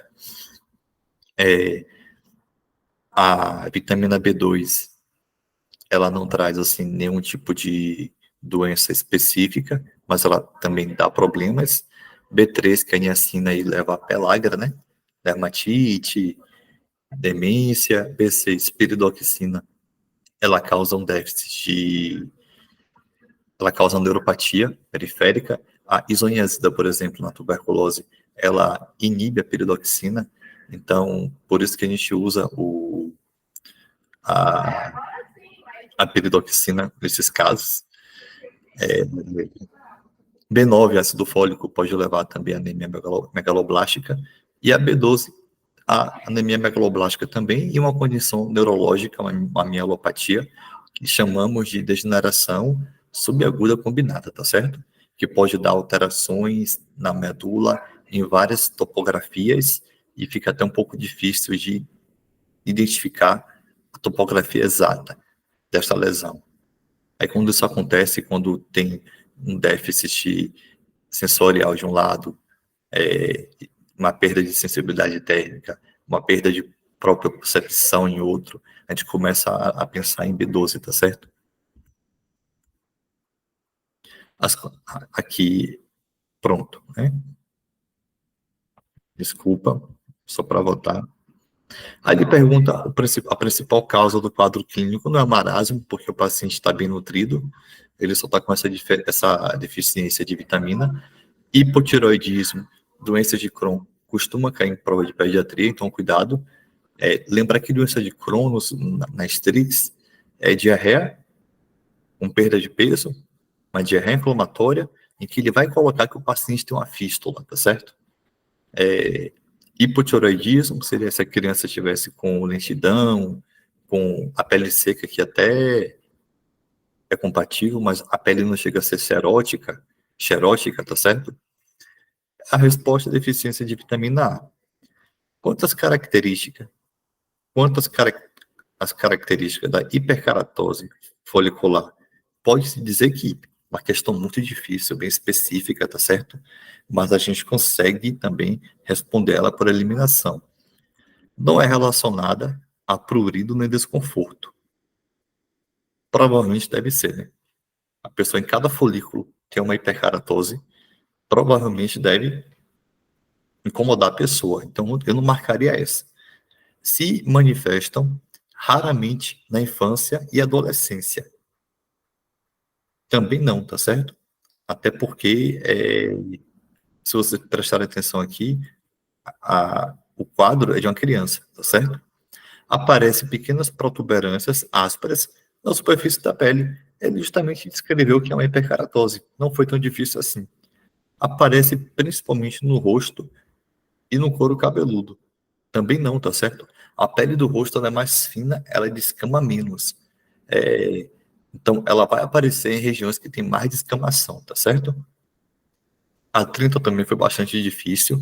Sobre a fase mais comum de apresentação da condição mórbida descrita no caso clínico, pode-se afirmar que o que ele perguntou, condição mórbida descrita no caso clínico.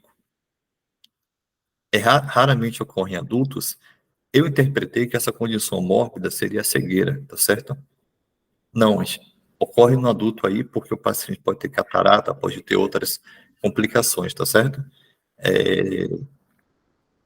Pode ser verificada ao nascimento, também não, tá certo? Eu não lembro, assim, na neonatologia, de o bebê ele nascer com deficiência de vitamina A.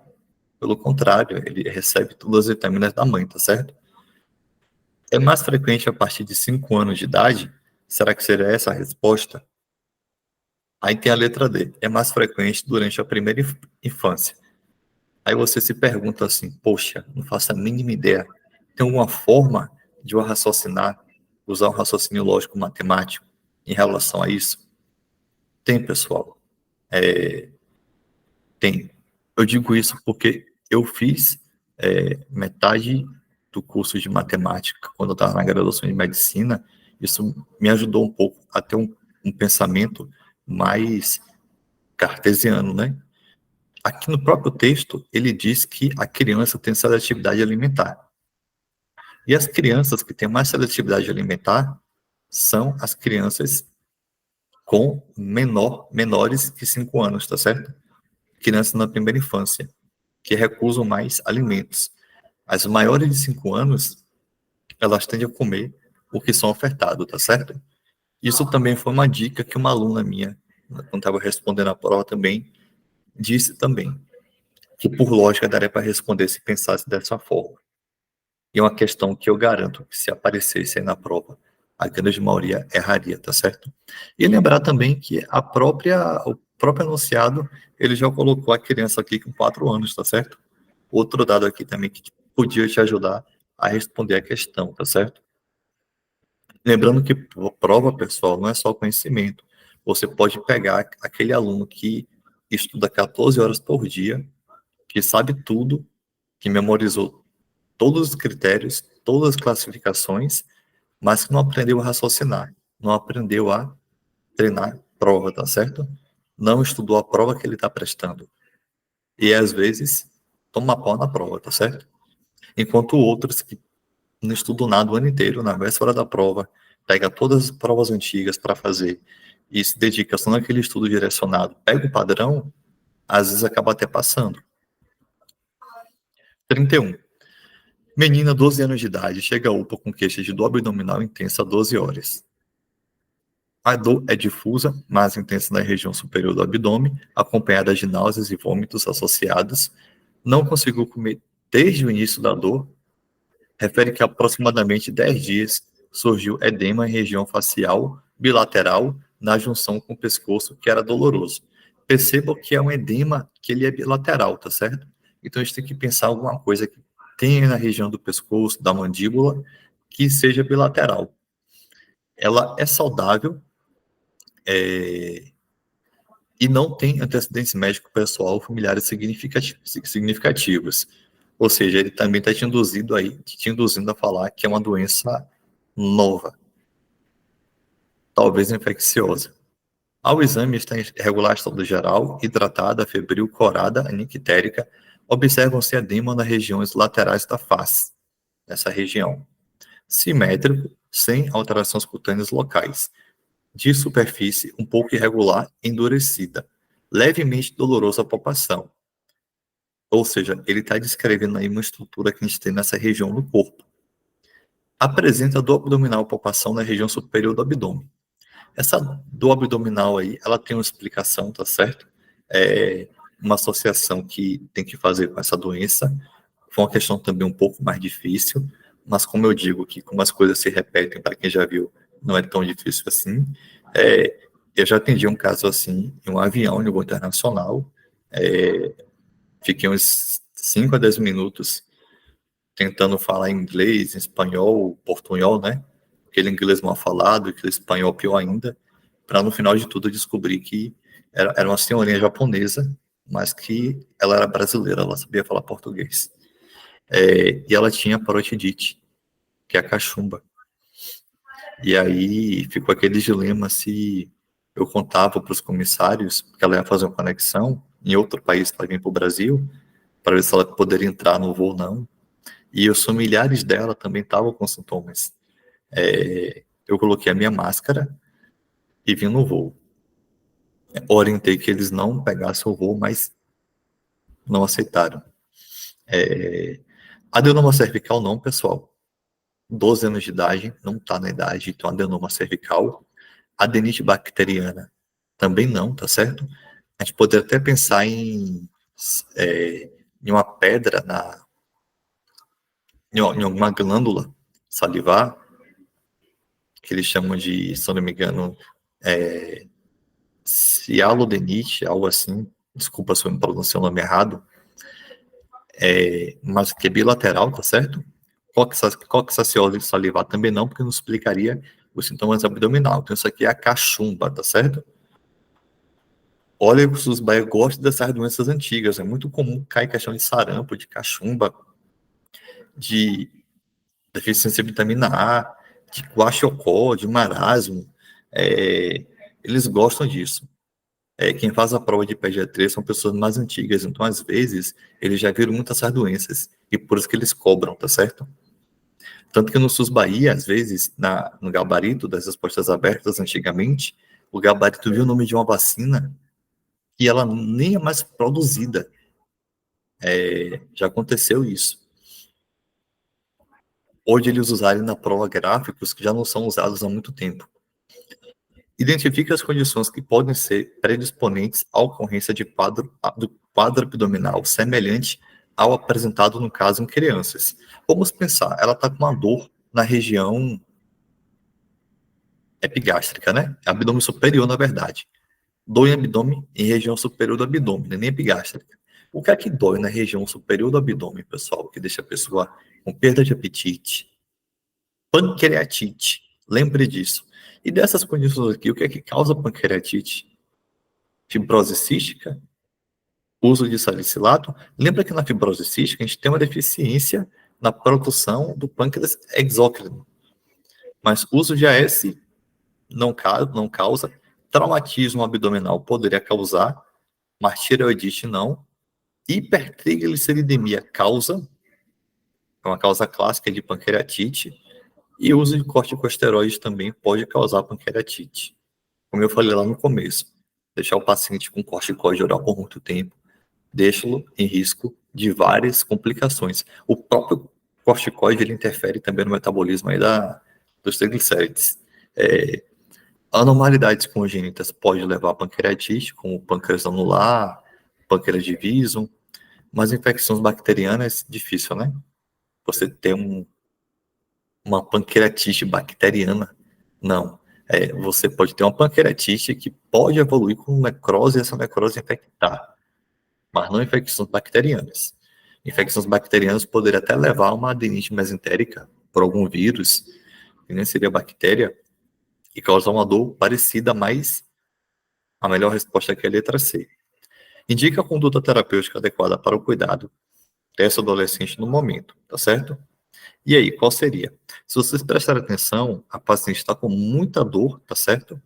A paciente está com muita dor e na descrição dela, ela tem uma pancreatite. A gente não vai liberar uma pancreatite para casa, tá certo? Lembre disso. Ninguém faz isso. Então, tratamento domiciliar também não.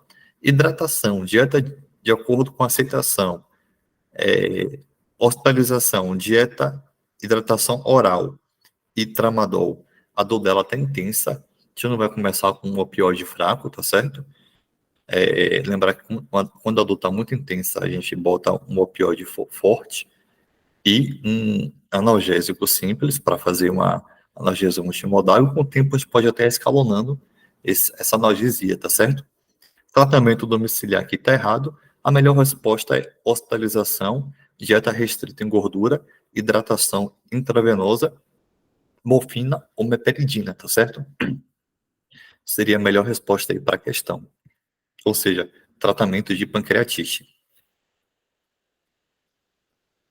Outra questão um pouco mais difícil também, mas que repete, me desculpa, lactente 6 meses de idade, sexo masculino é levado para o serviço de emergência de um hospital geral. Um relato de que durante a noite a mãe percebeu que não estava respirando e estava frio ao toque.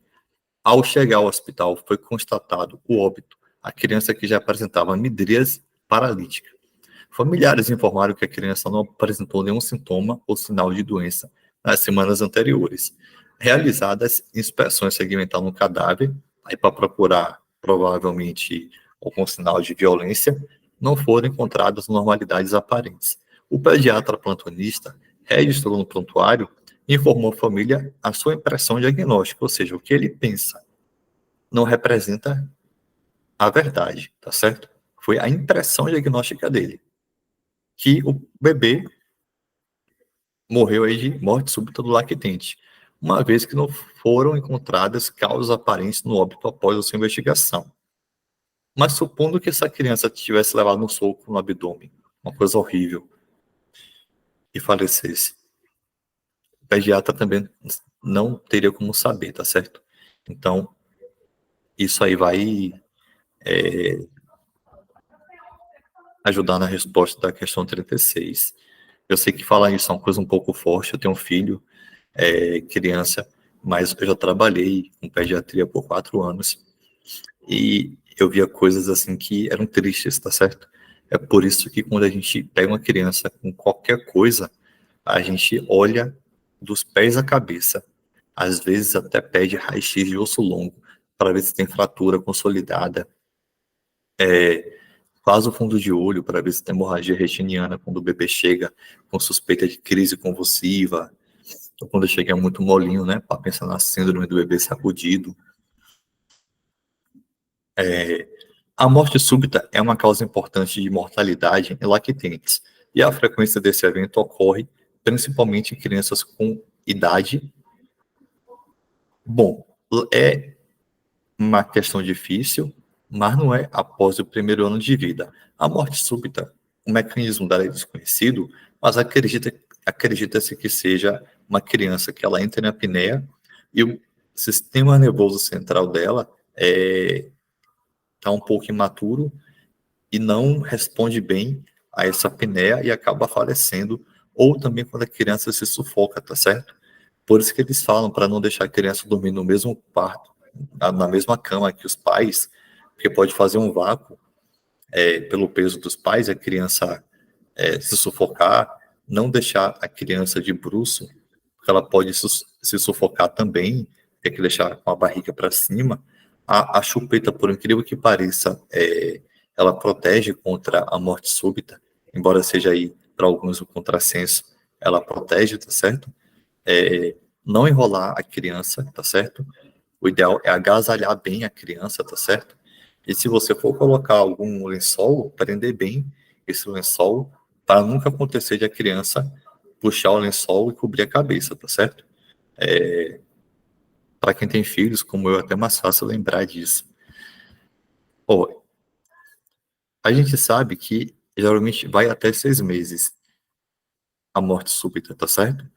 Entre 1 e 6 semanas de vida, não, tá certo? Não é o mais comum. A morte súbita, aqui nesse caso aqui, ele botou 6 meses, tá certo?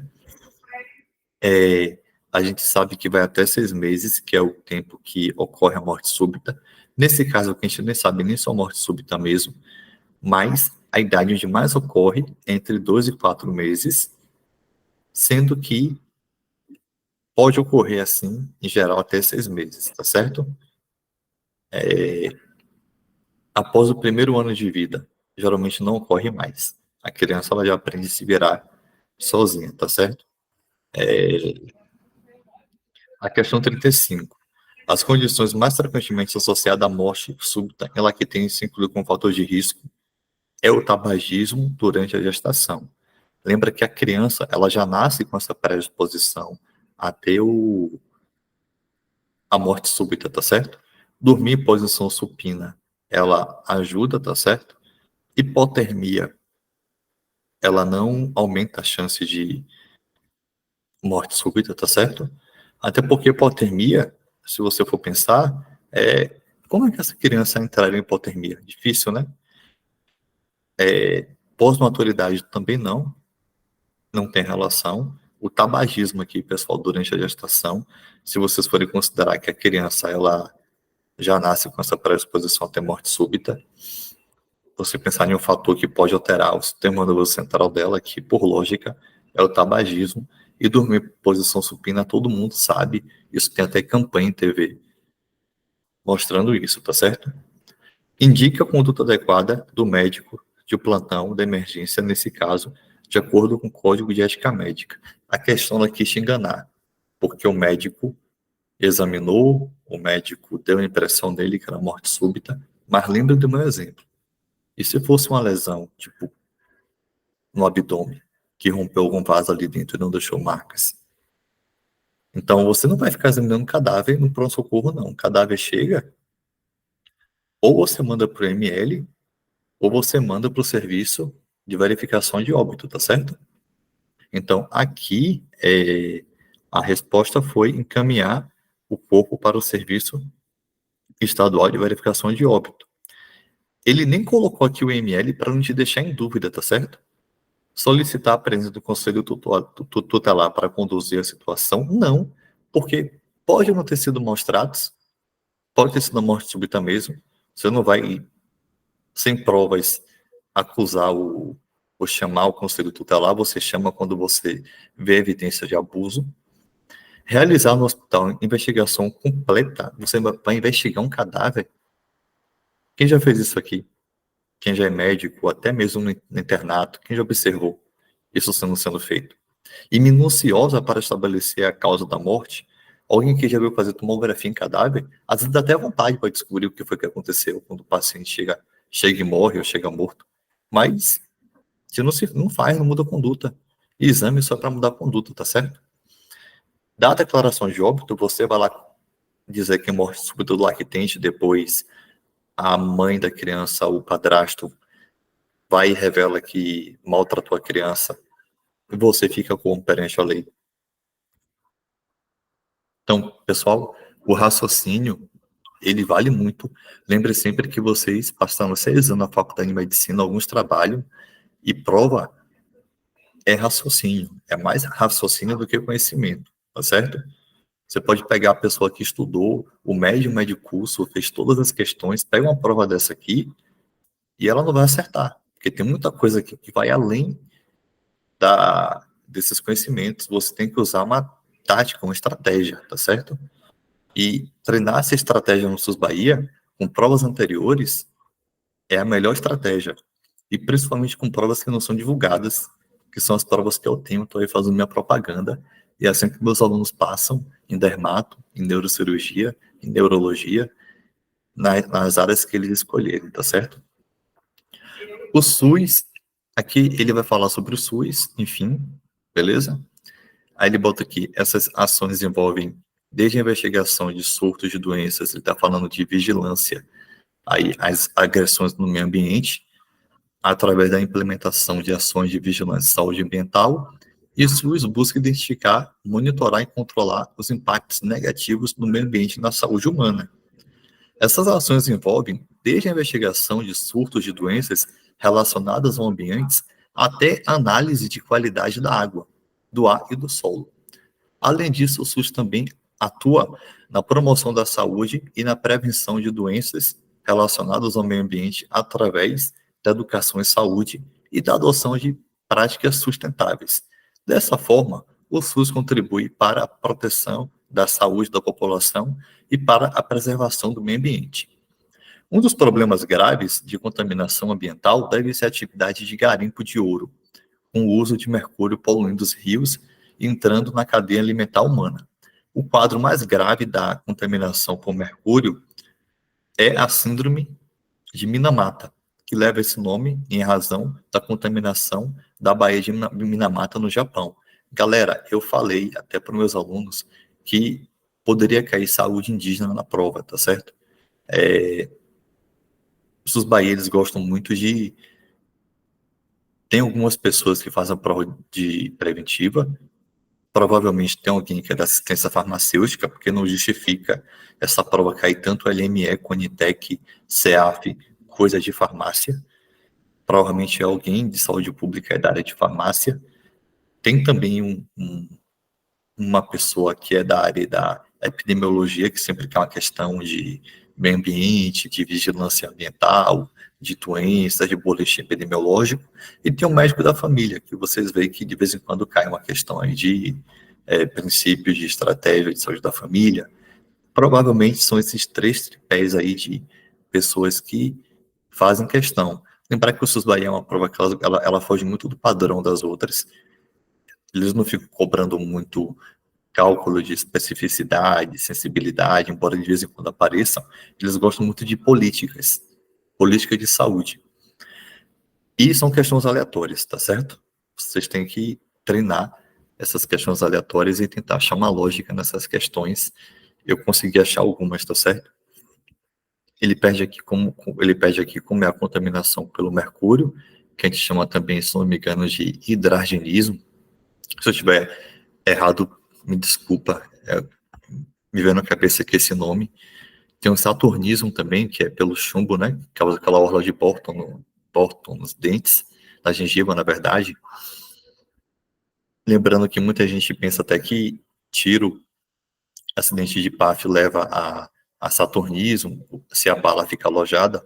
Lembrando que a maioria das balas, das munições de hoje, não tem chumbo, tá certo?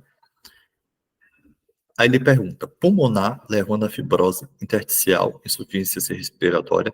Não, pessoal, o que leva a essa fibrose intersticial é a silicose, só aquelas pneumoconioses, é a exposição também a asbesto, né, que leva, no caso, a asbestose, a mesotelioma de pleura. Replicação do DNA, aumentando a susceptibilidade à neoplasia, quem faz isso é o benzeno. são os hidrocarbonetos e também materiais radioativos. O mercúrio, ele não é radioativo, tá certo? A medula óssea levando à aplasia medular irreversível.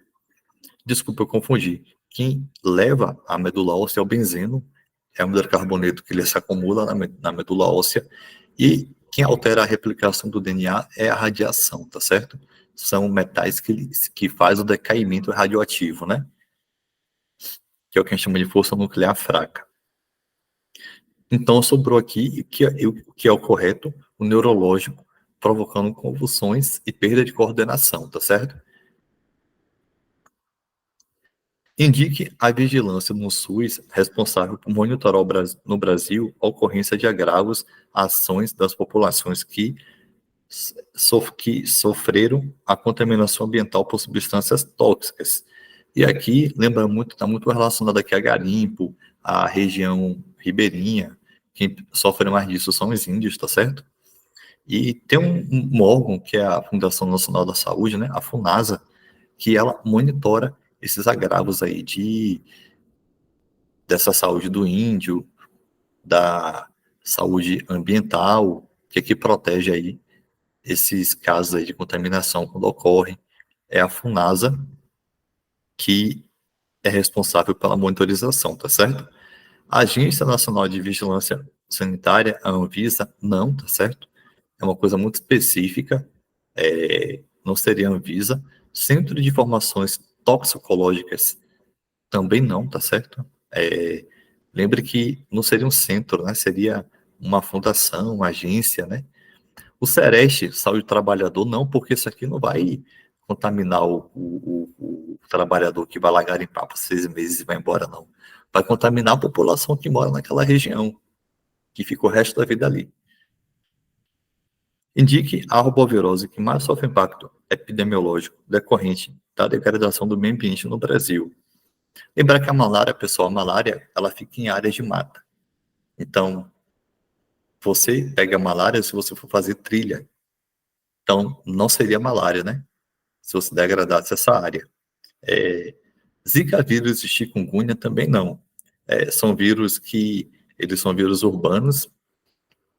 A dengue também é uma arbovirose, que ela se reproduz muito em água parada, e essa água parada fica muito em regiões assim de folhas, onde fica lá a pocinha de água, na mata, e quando a mata é destruída, eles começam a invadir a cidade e procurar aqueles locais clássicos de deposição de ovos com água parada, pneu, aqueles negócios de plantas, que a gente via muito antigamente no interior.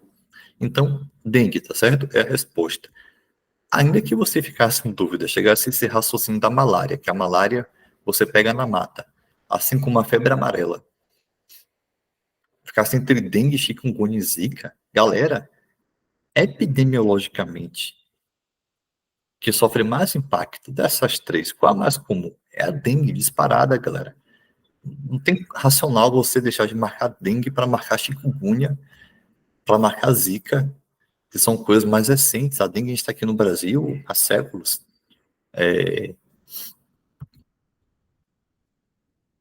Essa aqui é uma questão que é bem previsível do SUS Bahia, eu recomendo que vocês estudem, porque ela cai demais, que é o alcoolismo, o tabagismo. Ele já começa falando que é um problema de saúde pública no Brasil que afeta milhões de pessoas e causa diversos prejuízos à saúde e à sociedade em geral. Segundo dados epidemiológicos, o consumo de álcool é bastante elevado no país, sendo uma das principais substâncias psicoativas utilizadas pela população. Eu acredito que seja a principal. Eu não sei se ele considerou café como a substância psicoativa, lembrando que a bebida mais comum no mundo, mas a bebida mais utilizada no mundo é o café depois da água, tá certo? De acordo com a Pesquisa Nacional de Saúde, realizada em 2013, cerca de 46,1% da população brasileira adulta relatou consumo de bebida alcoólica no último ano. O consumo abusivo de álcool, definido como a ingestão de 4 ou mais doses em uma única ocasião para mulheres e 5 ou mais doses para homens, foi relatado por cerca de 19,4% da população adulta. Sobre o álcool, pessoal, lembra que a mulher ela tem uma enzima que ela tem 50% do funcionamento dessa enzima, da degradação do álcool desidrogenase, tá certo? Então ela tem uma tendência a ficar embriagada mais do que o homem. Lembra que o álcool também, ele é tóxico para quase todos os tecidos do nosso corpo. É uma substância que ela, além de causar dano temporário, ela também causa danos permanentes. Lembrando que quem faz uso regular de álcool, ele já é considerado ASA 2, tá certo? Não é mais ASA 1, naquela classificação de risco para cirurgia. Lembrando que padronizaram também essa dose de álcool, tá certo? E ele pergunta, com relação ao conceito de dose padrão de álcool, eu acredito que isso já caiu no PSU Alagoas, usado na avaliação do consumo do álcool em saúde, pode-se afirmar: a dose padrão de álcool refere-se a uma quantidade de álcool suficiente para deixar o indivíduo intoxicado e é usado para avaliar o risco de dependência alcoólica. Galera, o termo padrão é um termo matemático. Se você dizer o padronizado. Então, se é uma coisa padronizada, ela vai ser uma coisa que ela vai ser única em qualquer circunstância. Ela não vai variar de acordo com a população, de acordo com a situação. É uma coisa que eu digo que às vezes é um conceito da matemática, do português, que te ajuda a responder uma questão de prova. E que muitos cursinhos não te ensinam isso.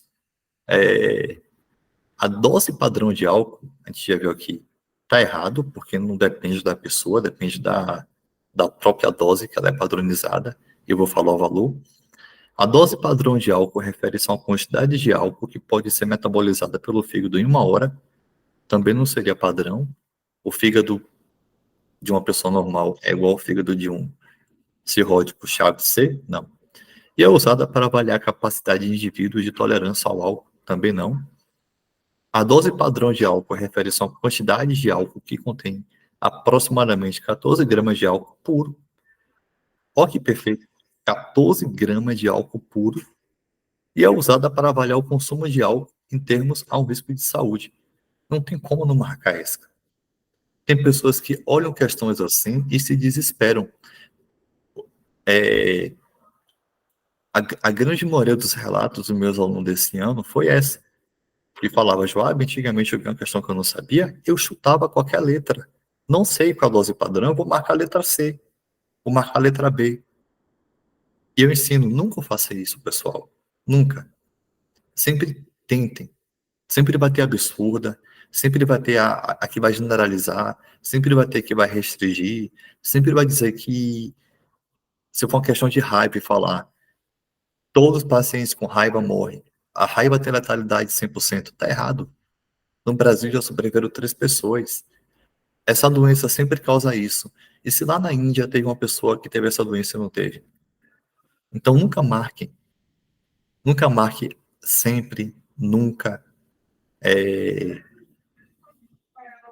acabei entrando na contraindicação, né? Nunca, nunca. Mas assim, tente não marcar sempre, nunca.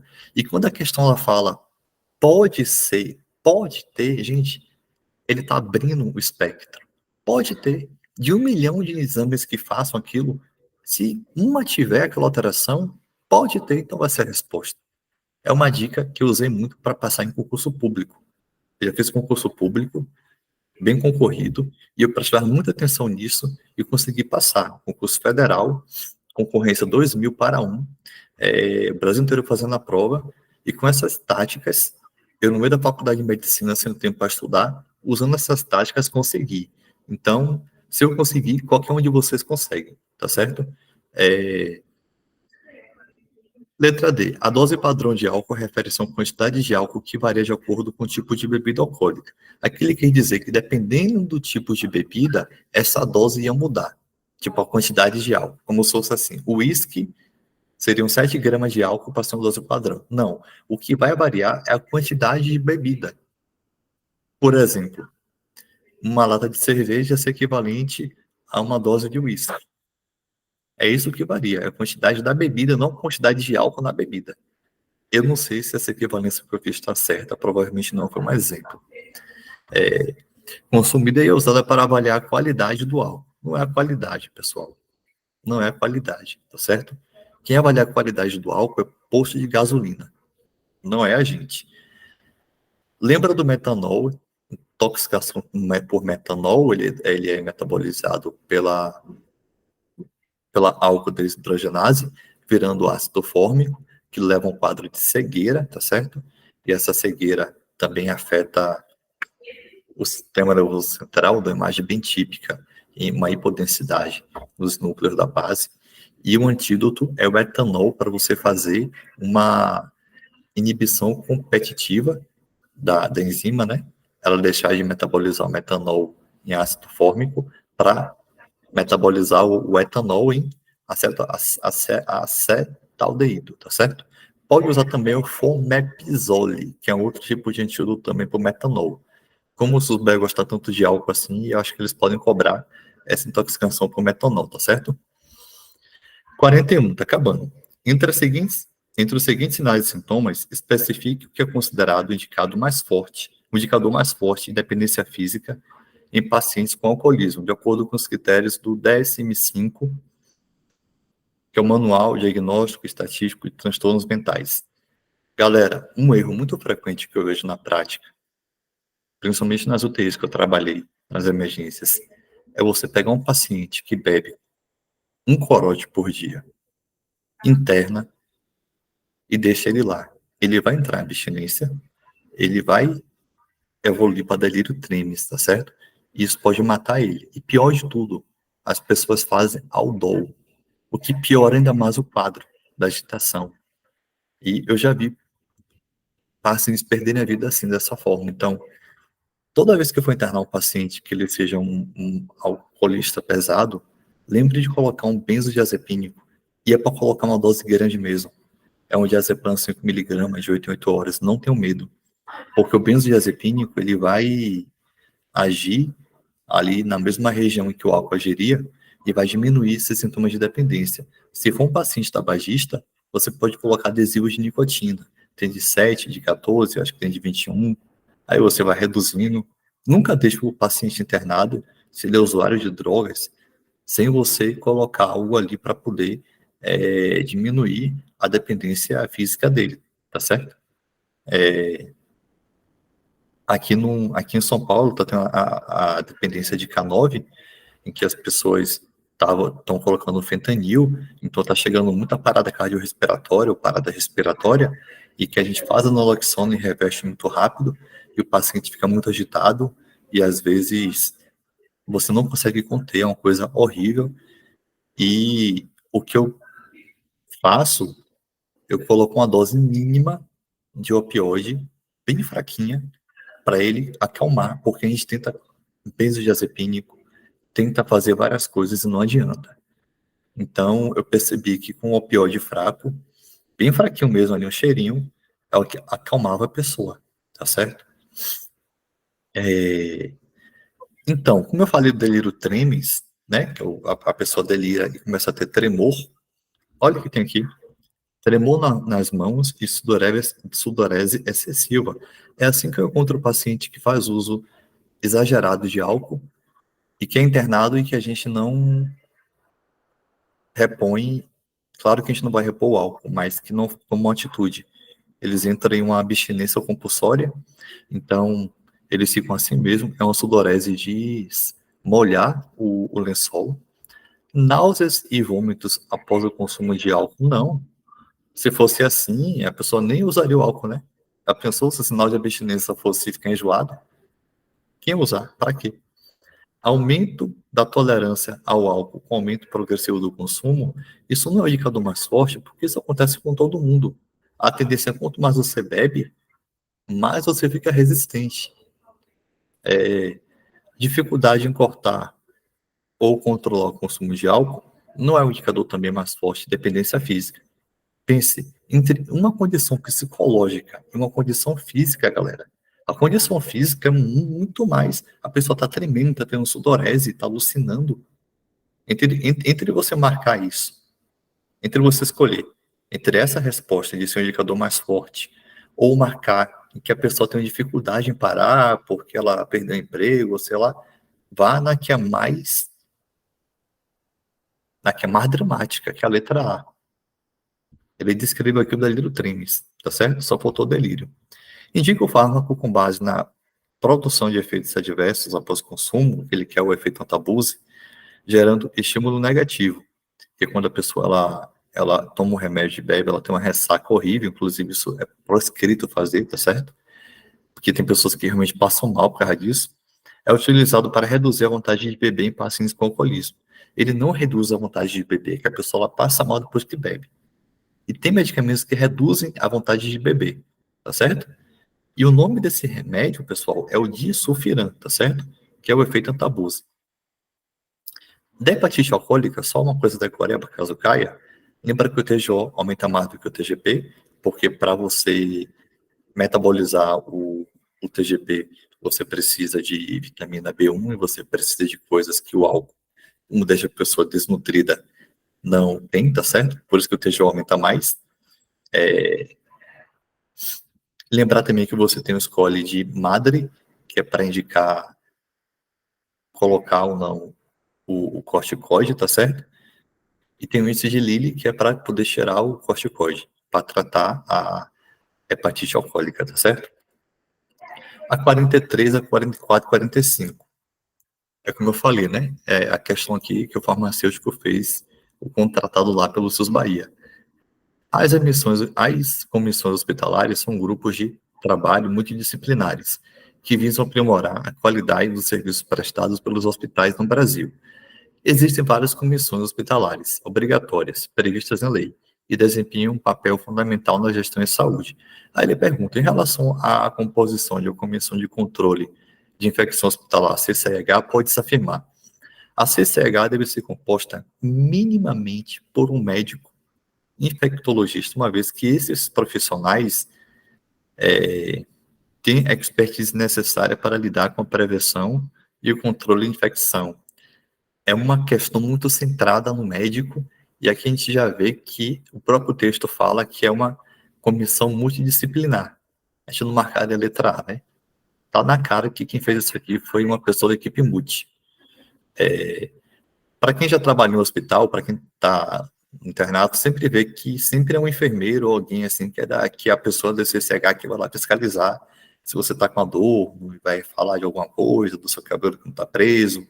Pessoal, eu faço esses comentários para deixar um pouco mais dinâmico, tá certo? A apresentação.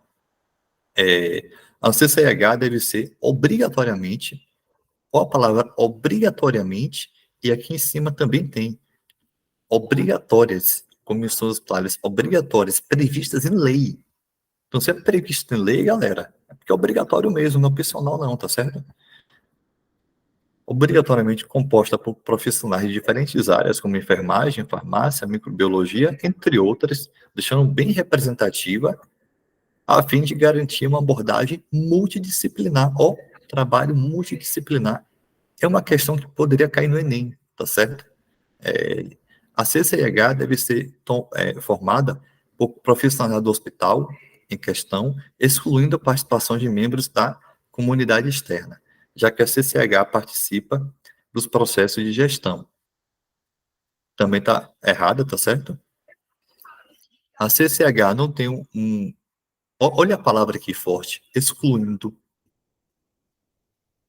um fator para você não marcar essa alternativa. A CCH não tem uma composição definida em lei. Gente, prevista em lei. Embora seja obrigatória, ficando a critério do hospital a escolha dos profissionais que vai compor a CCH. Então, pode parecer difícil, mas por interpretação de texto, dá para responder, tá certo? Ou para quem já sabe mesmo, para quem já participou da CCH, ou para quem já leu sobre, acho difícil alguém estudar CCH para uma prova de residência, né? É o que eu digo, às vezes o aluno estudioso chega uma questão dessa aqui e erra.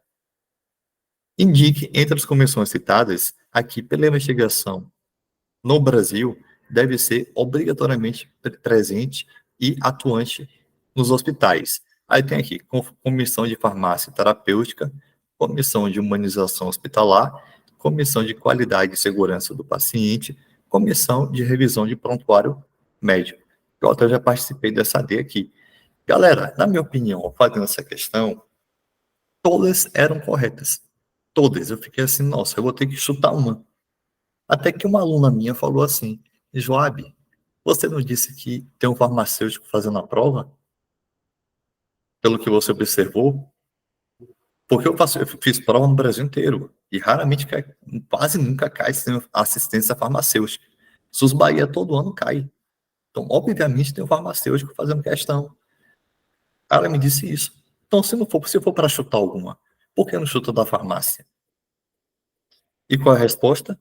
É a comissão da farmácia terapêutica. É a resposta da questão, tá certo? Só gravem essas daqui, porque elas podem aparecer em questões em outro contexto, as outras três, tá certo? Sobre a comissão hospitalar de ética, pode-se afirmar que é responsável por supervisionar a conduta ética dos profissionais de saúde e garantir a observância dos princípios éticos na assistência dos pacientes. Corretíssima, bem correta. A comissão hospitalar de ética é subordinada aos conselhos regionais de medicina, para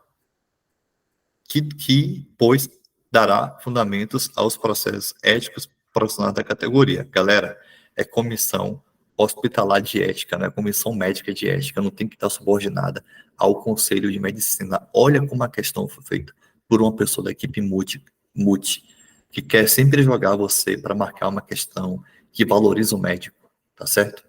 E não é a resposta. Tanto que aqui ele bota profissional de saúde, não bota médico.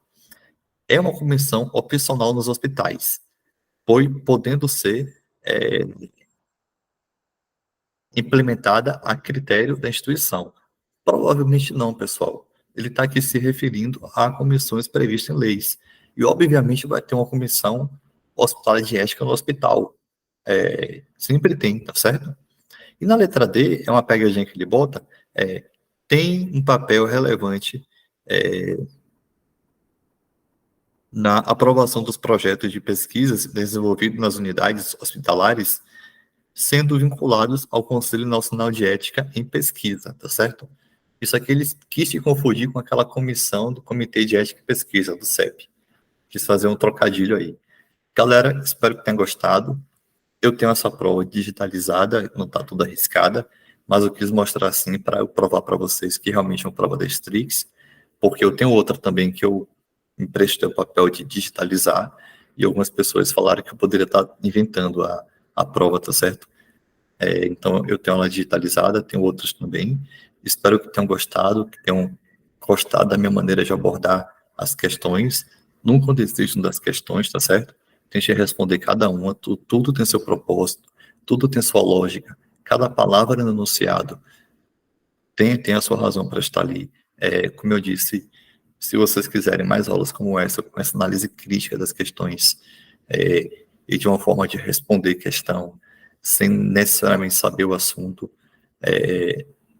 podem me procurar, tá certo? Garanto para vocês que eu já tive vários alunos,